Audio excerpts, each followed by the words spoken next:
हाय रे विधाता टूटल प्रेमक डोर हो, दिल में बसे वाली है भगले कठोर हो।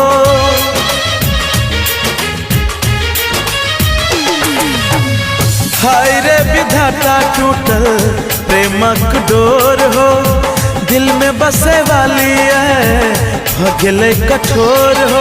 रहल ने अब विश्वास हो, टूटल किशोर के आश हो, सन का उजड़ले संसार,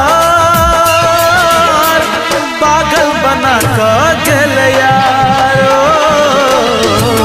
जीना भगेले के बेकार, पागल बना कर गेल यार,